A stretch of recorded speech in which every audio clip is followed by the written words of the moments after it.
How's it going? Solid. Excellent. So grad students, I saw undergrads. How many undergrads? Most. Excellent. So I was in your shoes not that long ago, by the way. So I graduated undergrad in '04. So 10 years. A lot can happen in 10 years, by the way. Actually, in fact, your entire career could happen in 10 years if kind of the stars align in the right way. And I think I'll talk about a few of those things. So let's get started. So one, I'm Matt. I'm a software engineer by training. I went to Carnegie Mellon, not Stanford, by the way. Didn't get into Stanford. So they still ask you to donate, though, even if you don't graduate from Stanford, by the way. It's a funny thing.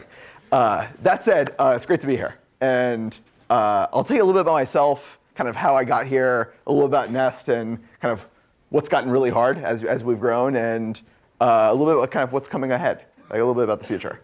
So to get started, I've always been involved in technology. I've always loved technology. And I think something that's special of our generation, I'll say that our generation, even though I'm about a decade older than you guys, is that we grew up with technology. I think this is different. This is actually a fundamental change. If you look at kind of the generation before us that was born like in the 70s, and our generation, this is a fundamental change. Like we grew up with technology. We went to school. There were computers in the classroom or computers in the library. You guys have smartphones and laptops. We didn't have those when I was growing up. But that said, growing up with technology at a young age changes your mindset as to how you interact with the world. And I think that's some of the fundamental shift that we're seeing. And actually enables a lot of the companies you're seeing created today.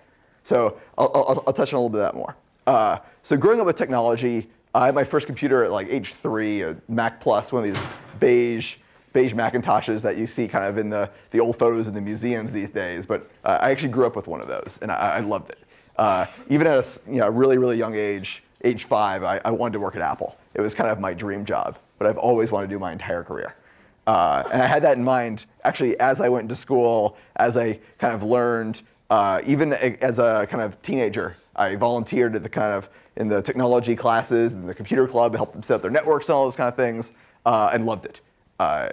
Very different way of growing up than many of my classmates, as you can imagine. Many of them were like tennis stars and those kind of things, but I really loved computers, and that's what I really wanted to go do.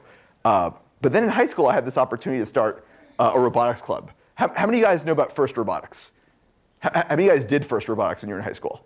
Very, very few, so that's interesting. So FIRST, started by Dean Kamen, who invented the Segway, lots of medical technology, a multi-hundred gazillionaire, and actually a revolutionary kind of guy and a really big thinker. And what he started back when I was in high school was a program to get young students involved in science and technology. So this program called FIRST is kind of like a football for high school students, but more in the technology space. So they design like these big competitions with stadiums and have celebrities come to get people excited about technology. And my school is, we're in a small town with a university, and we're like, I think we could probably start one of these. We'll need some help from the university. We don't have a lot of money, but maybe we get something started. And myself, my teacher, professor at the University of Florida got together, and we started this thing, and it was a ton of fun. We built robots. We basically built a robot that could pick up balls and kind of dunk them in a basket, which was really a big deal for like a bunch of 16-year-olds. And it got me really excited. I was like, I could build this robot. Like, maybe I could do this as a whole career. And that got me down the path towards Carnegie Mellon, entering the robotics program there. And that was an amazing experience. Fundamentally changed my perspective on building technology. You could build technology that isn't just kind of in the virtual world, but also in the physical world. So one of the things that I did at CMU, and I think a lot of you guys do here at Stanford, is you kind of mix disciplines. It's very cross-disciplinary. So you work on software. There's hardware behind that. There's physical. There's mechanical engineering that goes behind that. For many folks, there's biochemical. There's medical engineering. All these kind of technology domains kind of mixed together. So that was my first kind of encounter with that. But what also I realized, and with the advice of a really close professor, Yoki Matsuoka, who was my advisor at CMU, was that academia is probably not the right way for me to go. I did this summer with her working on a robotic hand that was controlled by the brain. It was a really kind of cool project for an undergrad, and something that was way over my head. But what I realized that this was like a 10-year kind of project, and for me to stick around in her lab for 10 years is probably going to make me go insane. I had a lot of energy. I still have a lot of energy, it turns out. And she's like, Matt, I think for next summer you should intern at a big company and learn about building products. So I applied at a bunch of companies, and Apple called me first. And I was like, holy shit, how awesome is this? Like, the company I've always wanted to work for as a kid, where I had like the pictures of myself as a 12-year-old, like smiling in front of Infinite Loop. I'm like, I can go intern at Apple, this is amazing. They called me back. I was like, I have to be there. And they're like, we don't want you to work on the Mac. We're starting this other team called the iPod team. They're doing music players. I was like, great, that sounds great. I didn't really know what the iPod was or why it was important, but it sounded great. So I got there, and they didn't tell me what I was working on or what I was going to do. But I sat there, I got to my desk, and they stuck me next to the printer cube. So like there's the big laser printer that the whole office would use, and like my computer was kind of shoved in there, and I was like the intern. It was like kind of the classic intern job where like people would walk by and they'd get their stuff off the printer and say, oh, hey, I'm Steve. What do you do? I'm Matt, I'm the intern. And that was kind of that was how I started my career at Apple. And on my second day, a guy walked by and says, hey, I'm Tony. I'm like, hey, I'm Matt, the intern. I said, so what do you do here? He's like, well, I built the iPod. I'm like, oh, you're a really good guy to know. And that's how I met my co-founder now at Nest, Tony Fadell. My second day as an intern, and I was completely embarrassed myself not knowing who he was. How would I know? I was the intern, right? That was a really fun summer, though. Not in the fun sense where like we had a lot of beer. Although some interns did that, I actually didn't get a chance to do that. My internship centered around reinventing how they built the iPod. So iPod was a really small team within Apple. It's kind of a startup within Apple. It was an experiment. And when you do kind of startups, there's sometimes corners you cut to get things going. Technical debt you may accumulate. You guys may be familiar with something like the concept of this. And the manufacturing for the iPod was never something that the team fully owned. It was kind of something they outsourced. And they said, this is probably something that we should own. Like, we're building millions of these a year. We probably should know how we build them. So that was my job as an intern, is figure out how we built iPods and how we could do it better, how we could test them better, and then rewrite all the software we used to manufacture them. It's a pretty easy task, right? That's not really a big deal. It's something that you'd definitely give an intern. Like, responsible for probably 25% of the company revenue at the time. Why not? So that's my job. And part of how I've always approached problems is, even as a kid, my mom would say, like, Matt, we need to go dig a ditch. Great, let's go dig a ditch. By the way, that's good career advice. Like, in general, like when someone gives you a really hard problem, just like get excited about it and figure out how to solve it. Some people tend to spin, and that doesn't always work. So really excited to kind of reinvent how to manufacture iPods. And did a lot of all-nighters, as it turns out, and to the point where there was one day when Tony had to call my boss and said, can you make sure the intern goes to sleep tonight because he's got a big day tomorrow. There was a time kind of around August, just before I was ready to go back to school, when they said, I think it's time to kind of roll this forward. And they were getting ready to launch the iPod mini for that holiday season. So my stuff was going to go live. And they were kind of switched the manufacturing line over and hoped this would all work. And I had tested all ahead of time. It was going to be fine, right? Turns out it didn't all work, and nothing ever works the first time. But after a series of all-nighters, we actually got things running. And I worked with a team in China. We got things up and running. So I had proved myself as an intern, which is an opportunity that many of you guys probably have. Hey, how many of you guys intern over the summer at company startups around the area? So for those who didn't raise your hand, please do it. Like, it is the most valuable experience you could find. For the Mayfield Fellows in the back, like, I'm sure you guys got a great experience last summer, or not the summer that's coming. We had a bunch of Mayfield Fellows at Nest last year. It was great. But internships, super important. You'll learn a ton.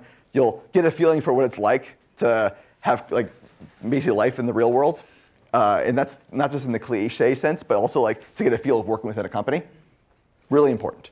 It turns out working on hard problems at school and building projects at school to a deadline for a quarter or semester is very different than when the company depends on your success. Part of the conversation I had with my manager at the time was, like, if I had failed, we may not have iPods for Christmas. And shareholders are really unhappy when that happens. It's kind of detrimental. And if you're interested in entrepreneurship and you start companies, the same kind of thing happens. Like, if you fail, the company may go under. And these kind of things have consequences. So that was my internship at Apple. Obviously, they invited me back, and I was thrilled to come back. So went back to Apple in 2005 after I finished my master's, and started out as a software engineer on the iPod team, basically on the tail end of that first iPod Nano. And being the new guy on the team who had built some credibility but was still pretty much the new guy, they said, let's give him the kind of the least important project and something that may not ever ship, but we need someone to work on it because we got to have a resource on this project. And that was this new prototype project called the iPhone. It's funny, like you guys laugh. At the time, we laughed too. We're like, who cares about this phone thing? We make iPods here. Like, we're never gonna sell any phones. Seriously, I'm not joking. So we started this very, very skunkworks kind of thing out at Apple. Very, very small team. It was like a hardware guy, antenna designer, myself, and a program manager. Really, really small team to start the first iPhone. And that first prototype did not really work. It was kind of a disaster. But we learned a lot along the way. And 18 months later, kind of after hundreds of people's efforts, popped the first iPhone, which was a completely different story for a completely different time. And many books have been written about that year. But it was nonetheless a very exciting year, which we learned a lot. And I think for me, the most important thing I learned was how to lead programs. So when you're the first guy working on something, what happens next is like the second guy has questions on what the stuff the first guy worked on. And hopefully the first guy is able to articulate what he did. And if you can imagine that cycle perpetuating, when you have guy 100 joining a project, it's good to have a fountain of knowledge. So that's kind of the kind of culture we built at the time. And the reputation I had developed was that if you had a question, had a problem, like talk to Matt, he probably built it, and ask him how it went. And that's kind of my informal introduction to leadership. That's how I kind of learned. It was never something I thought I'd get into. I'm a really introverted guy. Super, super quiet. Like I don't speak in public, albeit speaking in public right now. But as you can imagine, one of the things that you learn is that kind of building these connections with your fellow coworkers and project mates is that like you start to build a team. And it's like building robotics back in high school or playing soccer. And you're on the team, you're working with each other, and if someone misses a shot, you try to help them out. So that's what we did. And I learned how to lead teams through that and learned how to communicate and how to build project plans and kind of learned how to do the end-to-end. And throughout the kind of the rest of my career at Apple, I was kind of the guy they gave new stuff to go build teams. So when we started kind of taking over and doing a new shuffle, like, Matt, can you start the new shuffle program? No problem, I'll go do that. By the way, no one else wanted to do shuffle. It's one of those kind of like hobby projects that no one else wanted to do, but it turned out to be a really big success for Apple too. So again, like building your career on things that many people think are not important, but sometimes are worth taking a bet on.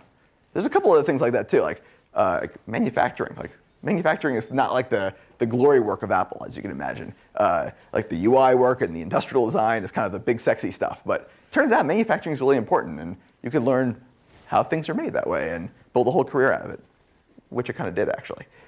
So that was my career at Apple. Was really exciting. Was basically my dream job, something I've always wanted to do my entire life. But then I left. And this is one of those kind of moments when like my family would call me and my grandpa would say like, are you crazy? You're making how much money with a really stable job with the biggest company in the world, and you want to leave? And you want to not make any money? How are you going to do this? I'm like, I have some money saved up. It's going to be okay. Tony, I have a really cool idea that we're going to go push. And we did that, actually. And it's funny that the same people who were very much naysayers then are now like my biggest advocates. It's funny how that works. These kind of things families are complicated. I'll put it that way. Family is a completely different, there's a different course for family dynamics. Psychology school, that's down the hall. Like, I'm not going to cover that one. So starting Nest. It was a very interesting discussion which got us started with Nest. I had always been interested in the home. I had bought this house back in Apple. It was like a 1970s house, and it was like literally the epitome of the 70s. Like beige appliances, like LED displays with dials on them, like the wood paneled walls, like literally like house from the 70s. And I was on the toilet with an iPhone. It didn't really make any sense. Like these things didn't work all around me. And my whole world had changed. Like, and I assume yours, like how many of you guys use iPhones, Android phones every day? I'm assuming 100% of hands are up right now. That's my point. Like our lives have changed, yet our homes are essentially exactly the same as they were in the 1970s. And that's fucked up, by the way. It doesn't make any sense. It makes literally no sense, and that was the opportunity we saw. But you can't build a company with a kind of you could have a grand vision, but that's completely impractical. Like if you ever pitch an investor saying, we have a really grand vision, we're going to reinvent the home, we'll tell you later how we're going to do it. They'll probably laugh at you because that's not how you build companies. It's good to have a grand vision and this huge roadmap of things you want to do, but it's good to start with something really, really concrete, discrete, and that alone could be a business. So that's what we pitched. We pitched the idea of, let's go build a company based on thermostats. And many people laughed at us then too, actually. It was really funny. I think I've built my entire career, actually probably my entire life's work on things that no one cares about. And I've actually done really well doing it, which goes to show you that things that people don't care about actually are really important. And that's what we found out. So Tony and I back in the day is like 2009. Holy cow, it's actually not that long ago. We're doing some research in the home and basically figuring out what can we do.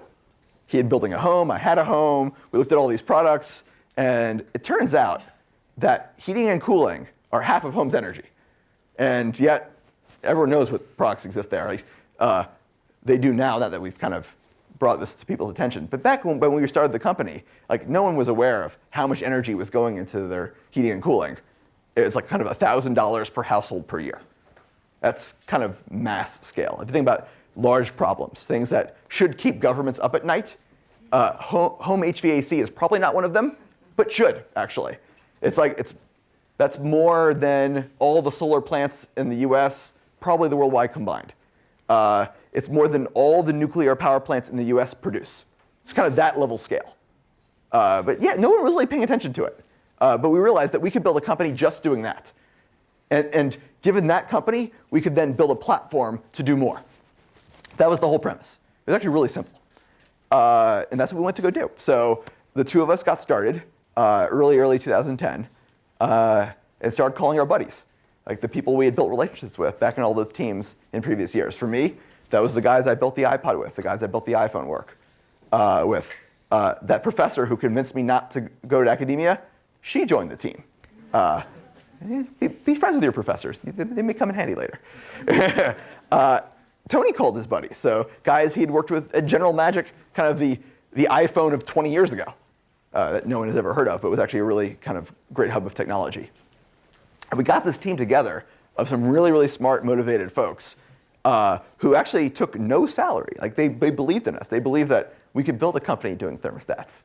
And that's what we did. And we spent a better part of 18 months building a thermostat.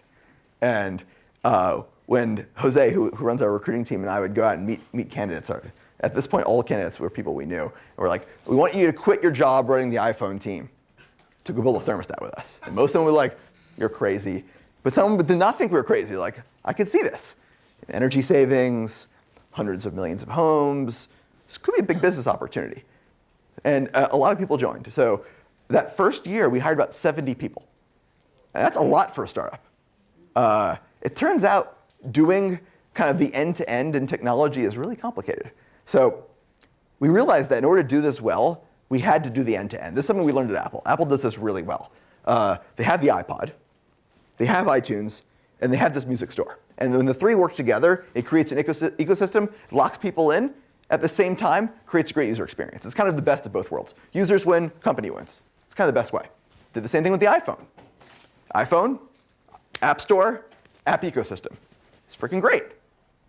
How many of you guys have iPhones? Case in point, works. So given that premise, we wanted to apply the same thing to the home. So let's go build a great thermostat. Let's build great software for it, and let's build apps and services that go along with it. And it turns out that's a really big thing for a small company to take on. Like we thought that would have been pretty easy. Like Tony and I actually estimated there was about 6 or 7 people, 6 months, and we'd probably get this thing launched. And it turns out we were off by about an order of magnitude. And fortunately, we had some great investors. Some really fantastic folks. Randy Komisar, Kleiner Perkins helped us basically get this thing off the ground. And it's really nice to have investors who believe in you. I think, actually, how many of you guys plan on starting a company, raising money sometime in the next year or two? Okay, so a few of you guys. So my advice to you guys is don't chase the money. The money is not important. When you think about raising money, how much you raise is actually not important. You'll get term sheets. That'll happen. Well, at least in this economy, it'll happen. What's more important is who you work with.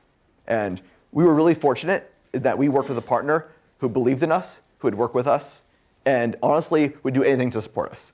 So as we realized, oh shit, we got the plan wrong by an order of magnitude, we're gonna need to raise some more money, he was there to help us. It helped kind of evangelize us around the VC community to kind of get more folks involved. As we realized, holy cow, this may take a little more time than we thought, right there behind us.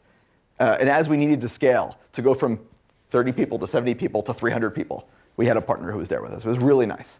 I wish that all companies had kind of partners and board members like that. Not every company does. It was really tough though. As it turns out, every entrepreneur will probably tell you that it's hard. And I think, in fact, in this series, I think Ben Horowitz is the last speaker. And I think his whole shtick is like the hard things about hard things. It turns out they are hard. It's obvious, but there's no real way for me to even to verbalize how difficult it is. As an entrepreneur, you are really on your own. Like, yes, you may have a VC partner, but in the end, like, he's an investor. He's going to try to make a return.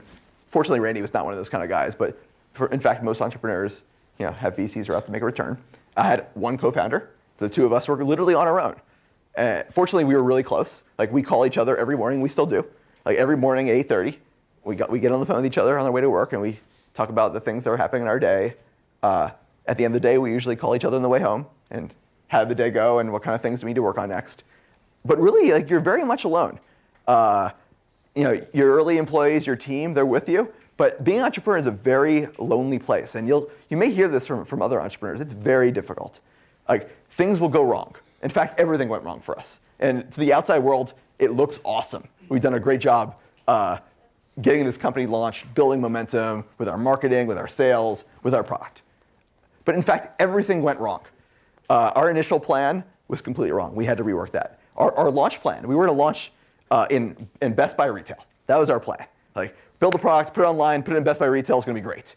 Best Buy backed out at the last minute, we had no retail. Fantastic. It was gonna be great, but we worked through it. It turns out when you have an attitude where, like, when things go wrong, you're just like, let's just figure out how to make it right. And if you have a team culture where when problems happen, people don't freak out and just figure out how to plow through it, things tend to go in your favor. So I think in terms of big lessons, like things that I've learned, is that surround yourself with a team that augments your weaknesses so that when things go wrong, you have kind of your trusted council of folks who have all these different perspectives who could figure out solutions. It actually worked. So to the point where when we lost that Best Buy relationship in the early days, by the way, Best Buy is one of our strongest channels today. They turned out they learned. We were like, we got to come up with a different strategy. So let's put it online and see how we do. Turns out we sold out. That was great. Marketing worked. Turns out PR, also very valuable. People will tell you like PR is the best means of early marketing, and it's 100% true. It's essentially free. And if you have something that's really cool and newsworthy, people will write about it. And when people write about it, other people will talk about it. Really great, really cool. So that got us kind of out the gate. And we realized very quickly is we still needed broader retail. Like, we need a bigger presence. How are people going to learn about Nest products? So we called a bunch of different retailers to kind of get us a sense of who would be interested in carrying this product. Most folks don't carry thermostats in retail. The kind of folks who carry thermostats are like Home Depot and Lowe's. Well, we can sell there. Why not? They don't really sell consumer electronics. But if we could teach them that part, then maybe we could build a big business there. So we called both, and Lowe's was kind of knocked off their chair. They loved this. And we started with Lowe's and a few hundred doors to kind of see how things went. And they went amazing. They went really well. We were selling several per store per week, which is a huge metric, by the way. Like, people talk about growth metrics for companies these days, and millions of users or tens of millions of daily actives. It turns out when you sell physical goods, a couple per store per week is actually a really big deal when you start to multiply it out. And we saw these growth numbers, like, we may have something here. So we started calling other partners, and we actually built a whole story about this. At the same time, behind the scenes, myself, my team, working on the next thing. Other lesson learned at Apple. Always be working on the next thing, because chances are your competitors are going to be copying your first thing. It's still true, by the way. It's still true, even today. You see, like, Apple announces iPhone 5. All competitors try to copy iPhone 5. Apple announces iPhone 6. All competitors try to copy iPhone 6. Good thing they're kind of always looking one step ahead. It's usually a good strategy. So we were already one step ahead thinking about kind of our next product, and we announced Nest Protect, a smoke alarm. Again, another kind of unloved product that no one cares about, but in fact, helps save lives. Really important. And we realized that we can actually start building this into a much greater vision. A vision we call the conscious home. It's the idea that instead of, you hear about smart home, that's kind of a really geeky kind of thing. Like I may want a smart home, but I am not the general populace. My mom doesn't want a smart home. She just wants a home that works, where she doesn't really need to be an IT person for her house, where it just kind of works and lets her know when things are wrong and kind of anticipates her needs. That's what we built. We built it with 2 products. Could we build it with more products? Could we enable other people to build it in their products? That was the greater vision, and we had reached the point of scale where we could start doing that. So we were off to the races. We realized this could be a really big thing. At this point, we're about 300 people, significant revenue. And again, like the Valley often is not known for revenue. Most startups kind of grow like this, but there's no dollars behind that, it's just users. We actually had a revenue curve like this. It's really good. One of those kind of things that investors really love. And we're thinking like, how do you grow this to the next level? How much capital do we need? If we're gonna be 1,000 people with 7 product lines and all these businesses and full kind of mass marketing, how are we gonna fund this thing? And we realized we needed a really big round. And it turns out there are multiple ways of accomplishing this. And looking at all the options, fortunately, we had a really strong partner in Google. And they had stepped up big time to help us accomplish this vision. So Tony and I, about 8 months ago now, decided to sell the company to Google. And this is not like in the classic kind of exit sense, it's in the kind of entrance sense, and that like ready to take on the big guys. So when you're trying to grow a company from 0 to $100 billion, there's a lot of steps along the way. And getting to your first 100 million, your first 500 million, there's still a long way to go. And it turns out Wall Street actually is very fickle. And they expect quarterly profits, and it's really hard to invest long term. That was all the advice we got from our advisors. So it was really fortunate that we actually could have the best of both worlds. And that's what we ended up doing. So Nest is now part of Google. That said, we are a completely independent company. Like we are on the same path we've always been on, building the exact same product, the same vision, but with the resources of a big company behind us. It's really nice. It's a kind of unique opportunity that most folks do not have. Kind of our next stage, kind of where we are today and where we're going next, is how we kind of reach the mass. And that is a very big challenge. There are very few brands, at least very few new brands, that reach mass. And when I say mass, I mean tens of millions, 50 million, 100 million consumers. That is a massive, massive reach. And very few companies ever get there. Like the kind of brands you think of, like in terms of mass brands out of the Valley, like Apple, Google, Facebook, Twitter. Like these are like the very few kind of mass brands that are created in the Valley. But we're trying to build one. And that is a mission that takes a long time. That said, it's something that we invest in. So we invest in new products. We invest in the ecosystem. We invest in marketing. So you'll see a lot of marketing from Nest this holiday season. Turns out it takes actually mass marketing. PR only gets you so far. At some point, you have to reach the mass consumer. And another kind of big lesson. Also, turns out you can't do it alone. And this is a realization that we only had, I'd say, about a year ago. Is it takes more than just our products to create an ecosystem. You really need to start bringing other people in. But there are very few brands that we thought kind of represented this conscious home vision that we wanted to go make. So we scoured the world, we talked to many folks, and we realized that we could create a team within Nest to kind of help build them kind of in a greater sense. And we did that. We have more stuff coming there and more announcements in the next couple weeks about works with Nest. But this is a very big vision. It's really exciting. And that's where we are today. It turns out, like many people say, like, oh, has your life changed? Has your company changed? It actually hasn't. And part of what I tell my team is, like, we have such a strong vision ahead of us, such a kind of a big world to go build. We have to go build that. And like, let's not get kind of clouded in the Valley sense and the kind of inside baseball that happens here. Let's go build a great company. And that's what we've been doing. So I am extremely informal, as you've seen, very off the cuff and very raw. But I would love to kind of take your questions and kind of how we can help you guys along your way. I've been in your shoes not that long ago. Sure, up front. So what motivated you to not push the thermostat inside of Apple itself and then like break out and make a company, because Apple has like all the resources to. It's funny you should say that. So, yes. Yeah. So the question is why did I not decide to build that thermostat back at Apple before I left? And it's funny you should say that. So my boss at the time, who was running kind of the iPod iPhone division after Tony, asked me to say, like, why don't you build your startup within Apple? And I said, well, it's going to take me a long time to get to $1 billion in revenue.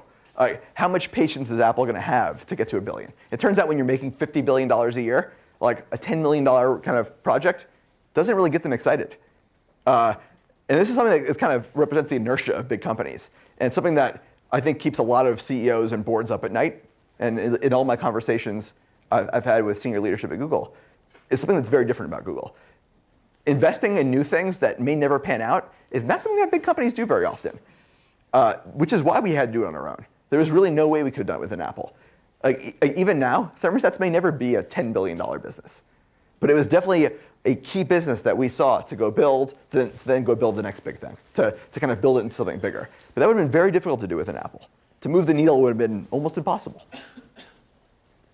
Sure. Can you kind of walk us through the first few months when you came up with this idea? Did you immediately go to a VC and start pitching your idea to get funding?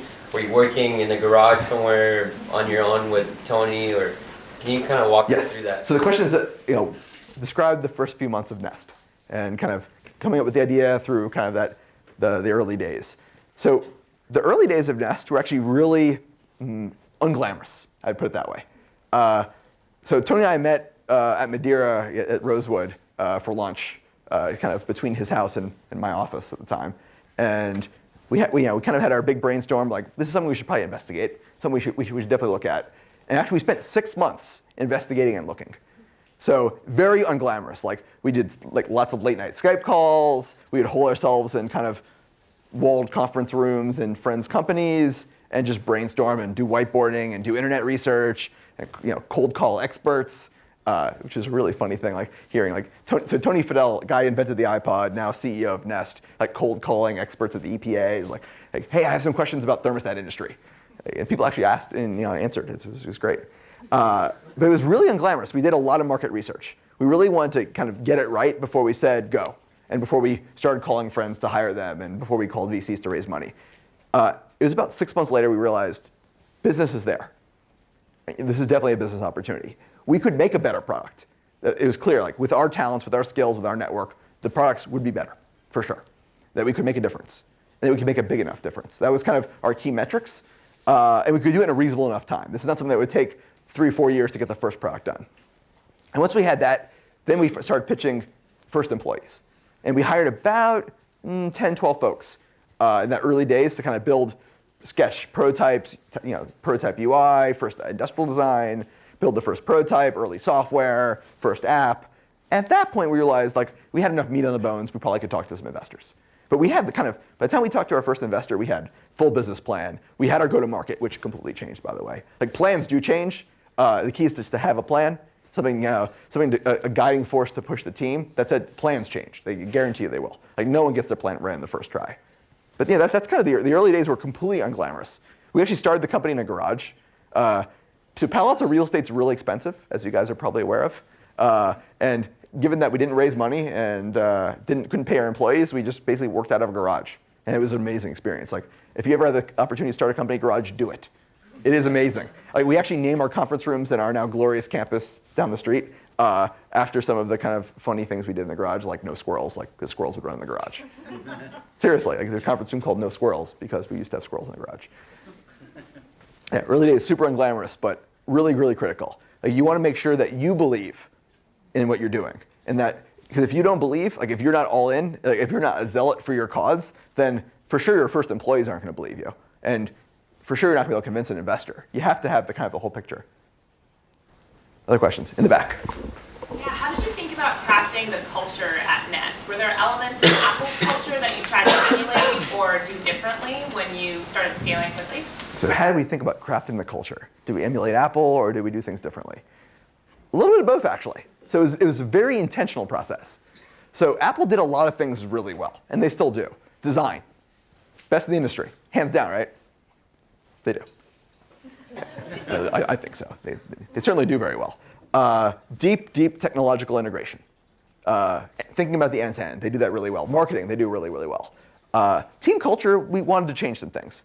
We were a startup. We're not a big company, and we don't have Steve Jobs. So we knew we had to do things a little bit differently. So we decided to do something that was very un-Apple, and to have a completely open, transparent, non-confidential culture in the company. It's the exact opposite of Apple, by the way. So back at Apple, I had teams working on iPhone, iPod, and iPad, and the iPad guys couldn't talk to the iPod guys about what they were working on, albeit they were on the same team. So as you can imagine, as a startup, you can't really do things that way, otherwise your product play doesn't work. So that was a very early realization, like we can't do that. Other thing we realized very early on is we're a small company, we're working in a garage, everyone's in tight quarters, probably can't hire any jackasses. Like you guys laugh. It's a real thing. We still do it. It's one of the first things the first interviewer usually asks for candidates is, "Are you a jackass?" And they always say no. But then we spend the next 6, 7, 8 interviews assessing are they really a jackass or not, as well as are they great at what they do. And that's something that actually has stuck with us. Like we realized that working in tight quarters, everyone's working together, everyone needs to work well together. But actually, as companies grow, that's a really good thing to keep. So we don't. When you say company culture, we don't have like these big plaques that you say like, this is what we stand for, here's the 5 things that are core principles of Nest. Like we don't have that. We have a vision of what we're building, and we have a great group of people, and that's our culture. The people we have are our culture, and the culture is more than just Tony and I at this point. It's hundreds of other people and 100 other leaders. So it's a really exciting, it's an amazing thing to go build. In the middle. So, how do you deal with collecting lots of data for the smart home? When you are planning to go into hundreds of millions of homes, how do you deal with collecting so much data, especially in light of recent data breaches in big companies? So how do we think about data collection, especially as we scale? We think about it a lot, actually. It's probably one of the biggest topics covered at the executive level in the company today. That, new product development, business, et cetera. Privacy, actually, #1 issue that we talk about. People are concerned about privacy, and they should. The world has changed. As I said, like we've grown up with technology. Our parents really didn't. It used to be that you'd have to get warrants for phone tapping, all these kind of things. The world's completely changed. Completely changed. Like, and it's something that companies need to take very, very seriously. So we are. I'll use the word transparent, but it almost doesn't even describe it. So we are very literal about what we do. So we have a privacy policy. Most companies do. But that's not what we expect people to read. So we have something we call privacy principles. We publish it on the web. It's something that I've talked about publicly many times.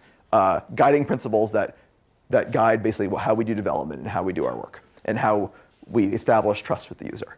So for example, like we don't sell information. That's not something we ever want to do, ever will do. We don't share information. If we ever do share information on your behalf for your benefit, for example, linking your thermostat with your jawbone so you could have your heating and cooling system turn on when you wake up in the morning, that's your initiative. You're going to do that, and it's going to be very clear what you do and why, and kind of what data is exchanged, and giving you the opportunity to close and shut that link down at any time. We let people delete their data and kind of let us forget them. And also, we don't collect data gratuitously. We do it kind of for their benefit and to give them new features. And what we've realized is if we're very straightforward with people and we stick to our guns and we do what we say we do, people do trust us. And we give them lots of great benefits. And people like that, it turns out. They like great benefits. That said, it's still not for everyone. And as we've scaled, as we've kind of entered the mass, we've decided very discreetly, but we do talk about that you don't have to connect your devices, that you could build this conscious home without being on the internet, which is very controversial for most people in Silicon Valley. Like, holy cow, connected device, not on the internet. That you could build this intelligence locally in the home and give people kind of control over their data. So that's something that's very real to us.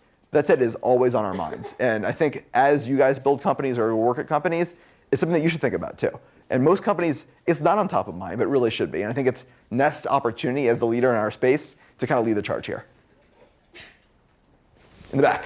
Could you talk a little bit about the negotiation process when you sold your company? Negotiation process. So we didn't really, I think we didn't really negotiate. That's probably the wrong way to put it. But we only wanted to work with one company. There are very few companies in the world that invest in new areas that may never pan out business-wise, like Google. If you think about like Project Loon, like these hot air balloons to give internet to kind of third world countries or people that don't have internet. Self-driving cars, like these very bold initiatives. Google's willing to invest in those. And what Tony and I realized is that is the exact right place for us to go build Nest. And we had the exact right partner in Larry. So, obviously there's all the legal stuff and lawyers do their thing, but like we were committed. This is very obvious for us. It was not a negotiation. It was the best way to do an acquisition. Could you elaborate on, like I know you discussed your privacy policy earlier, how that works with Google? Yes. Yeah, so I know, because So how does Nest privacy policy work within Google? And the answer is completely separate. And it was part of the negotiations we had with Google. Is that, like, yes, we're going to be a Google company, but not really a Google company. That we have our own office, we have our own management team, we have our own culture, our own team, our own data centers, our own privacy policy.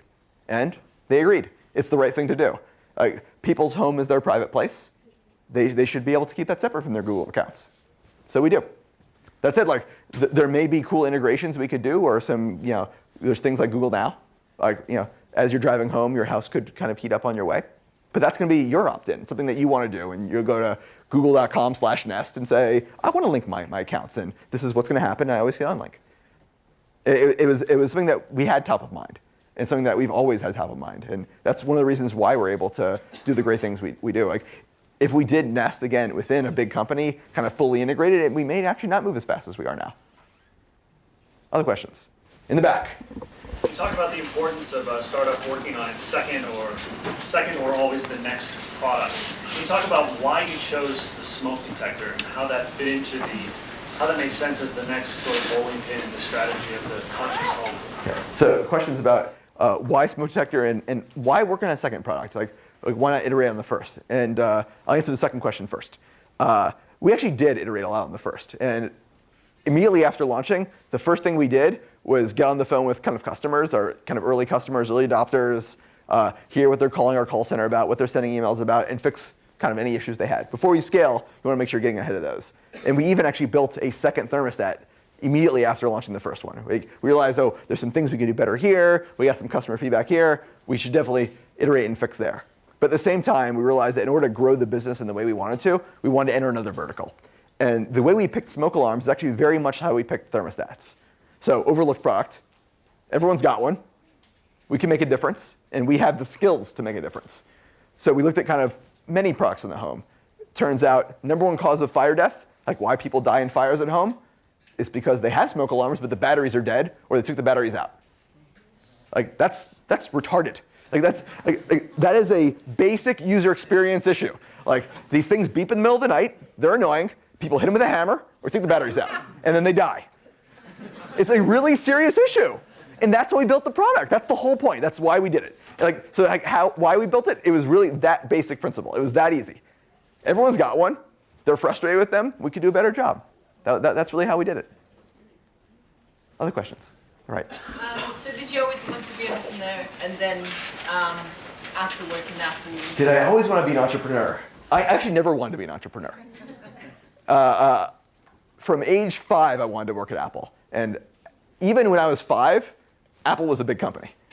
And there was an association with beautiful technology, things that just worked. If a child could use it, it's probably pretty good.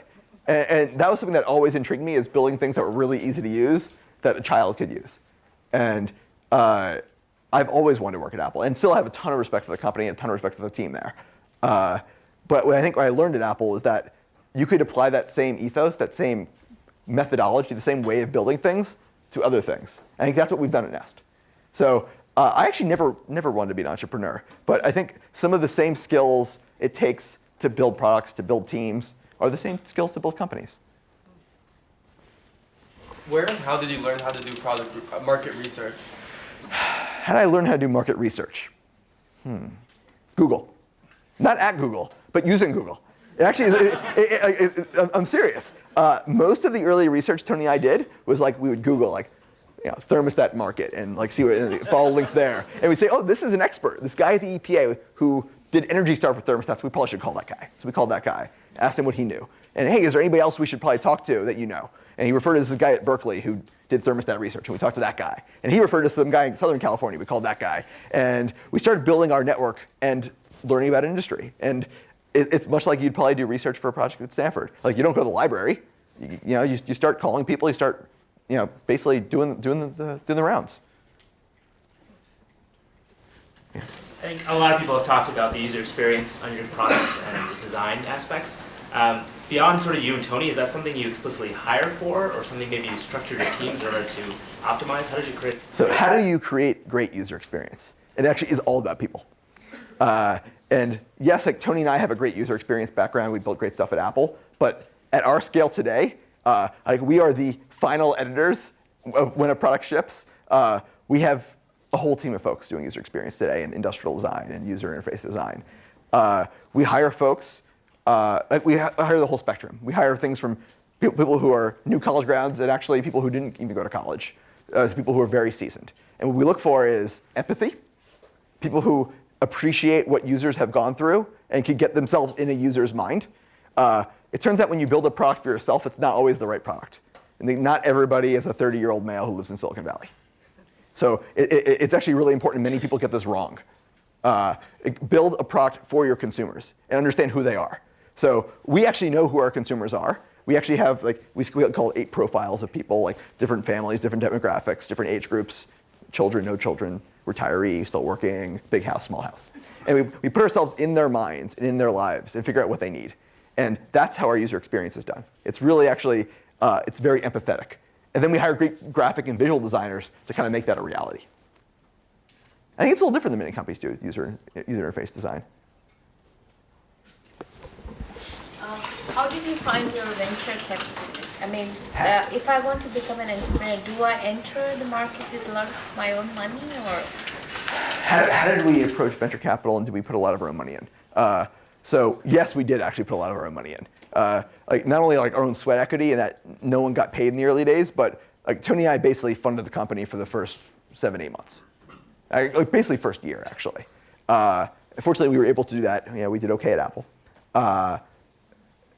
But when we approached venture capitalists, we started with people that we knew, were highly regarded, or people we knew already kind of knew and trusted. We did it based on our network. The key was not, we didn't cold call people. We asked people we trusted who they trusted. Kind of how you do networking is actually really basic. Unfortunately, we had a network of people who knew people. But I'm sure you know people who know people. It's you may not realize kind of how small the world is and how close everybody is together. And that's actually one of the things that's really special about Stanford and Silicon Valley is I bet one of your professors knows somebody at DFJ, who knows someone at KP. There's in fact an amazing network here. So you guys probably are better connected than you may realize. So after looking back on this experience, you've referenced that there are many things that you learned along the way. And I think that, making mistakes is probably a great opportunity for, actually learning the most important things. And I'm wondering if you could share your perspective as what is the single biggest thing that you have learned from making a specific mistake? So what is the single biggest thing I've learned from my single biggest mistake? Wow. It's a very, very deep question. So one of the earliest mistakes I made at Nest, it actually took me a long time to unwind. It was a hiring mistake, actually. So when your team is small, literally every single person matters. Every single person matters at 800 people, but actually every single person matters in order of magnitude more when you're 5 people. And one of our first 10 employees, I knew well at Apple. I'd worked with him at Apple. He was an amazing engineer at Apple, but was always kind of used to working at a big company and was used to kind of all the resources of a big company behind us, and didn't adapt well to a startup environment. And it took me a very long time to realize that, and a very long time to realize I had to get rid of him. And that was not an easy decision to make. It was one of my first times letting someone go. But it was actually really hard to do. And it was not hard to do in that like I trusted him and he wasn't doing a great job. But it was hard to do in that like he was intertwined with the rest of the company. And like how do you extract that out? Like when you have this group of 15, 20 people who are basically family, like how do you send one of the brothers home? It's really hard to do. So when I say like biggest mistake and biggest learning opportunity is hire very well. And that's not just based on your guts, but based on your partner's guts, based on trust that kind of voice in your head. I had my own questions when we first hired him. Like, is he the right guy? Is he going to be able to adapt? And I was like, he's a great guy. He's going to be able to figure it out. And I took a bet, and I was wrong. You can't always get it right, but I think the lesson learned here is not just hire well, but when you realize you've done it wrong, fix it. And it's hard to do, but actually, the sooner you do it, the better. So yeah, that's no worries. Front. So you mentioned that in the beginning, in terms of business plan and strategy, you got everything wrong in the beginning of the Nest years, and from an outsider perspective, it's kind of hard to believe. So I was wondering, to the extent that you can talk about it, if you could talk about some of the failures in the beginning in terms of business plan and how you guys went about fixing it. So the question is how did we get everything wrong yet make everything seem right? And we are really great at marketing. And I would say if there's things you could do well in a company, building your brand and building your marketing team, even when you're small, now you don't want to do it too early, but at the right time with the right people, you actually have to do it. And actually, all two companies don't do this. Many companies don't do this either. So literally everything went wrong. Our first retail partner fell away. Our first product, we had a bunch of things we had to fix. We scrambled, we fixed them really quickly. We always made it right with our customers. They became our biggest advocates. We realized that the manufacturing center that was building many of the parts was shutting down, and we had to move that to somewhere else. To the inside of the company, we were always behind. We were always struggling, and we always got it wrong. And I think part of that also is our paranoia. And I think there's some truth to the old saying that the paranoid survive. If you're always worried about something could fail, or if you're worried about the competition, that you may actually do something about it. And it's not good just to worry, because when you just worry, it just keeps you up at night. Although everything pretty much keeps you up at night these days. But if you do something beyond letting it keep you up at night, if you actually do something about it. So actually one of the things that we did in our culture that is worth noting is we would start every board meeting and every all hands meeting with a slide about highlights and lowlights. And we were transparent with our board and our team. Here are the things that are going really well, and here are the things that are going really wrong. And for each of the things that were going wrong, what are we going to do about it? And we would dashboard, like, this thing is red hot, we got to fix this. He's the guy who's going to fix it, and he's going to fix it by then. And here's an idea of how we're going to do it. And we were very tactical about it. One of our earliest employees, Eric Charlton, employee number 3, actually was a Stanford business student, actually, said some things about, like, in business school, they teach about strategy. And in fact, the business world is more about tactics. It's like 1% strategy and 99% tactics. So like we were very good at tactics, I would say. Like being meticulous about the details, not just about the design, but about everything we do. I have a follow-up question to my first one. It seems like you were a little non-traditional to your way of approaching investors. As a hardware company, you invested your own money, you hired people before even you approached VCs. What was the reason behind that? What was it you guys did that? So we had a very non-traditional start. We invested our own money. We hired a head of product. We did hardware, actually. And today people say, oh, yeah, hardware's sexy. It was not when we started, by the way. That said, like, we believed. And going back to what I said earlier about being zealots, like, we were zealots. And we still are. Like, when you believe with everything you have, like, you're willing to do anything. And the earliest employees were willing to do anything. And we believed that this was the right product, the market needed it, and that we were able to make an enormous kind of world-sized impact with what we were doing. So we pushed all in. And there was a point, late 2010, when I probably had $20,000 left to my name, which for a student may actually sound like a lot, but in fact, when you have a house, it is basically zero. We pushed all in. And it was something that we felt very strongly that we had to do, that we had to build this company. And we're really glad we did. And the world is happy we did, and we're just getting started. So I want to ask you the last question. Sure. 10 years ago, you were a student. Yes. What do you wish you learned 10 years ago when you were sitting in a seat at So school? I was a student 10 years ago in your chairs. What did I wish I knew? Don't be afraid, I would say.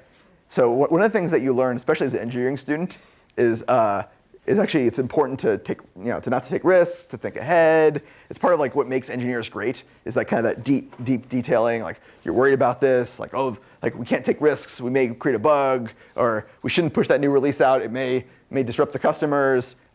It's okay to take risks. You should be measured with your risks. But sometimes opportunities present themselves that may seem completely world-changing, that may change your entire life for the worse or for the better. But it's worth taking. And it's not something you can learn in a classroom, I think. But fortunately, you guys actually are able to sit in classrooms like this and hear people like me speak about some of their crazy stories. And hopefully you guys go and change the world too. And there's enormous opportunities out there, and I really hope to see great stuff from you guys too. Thank you.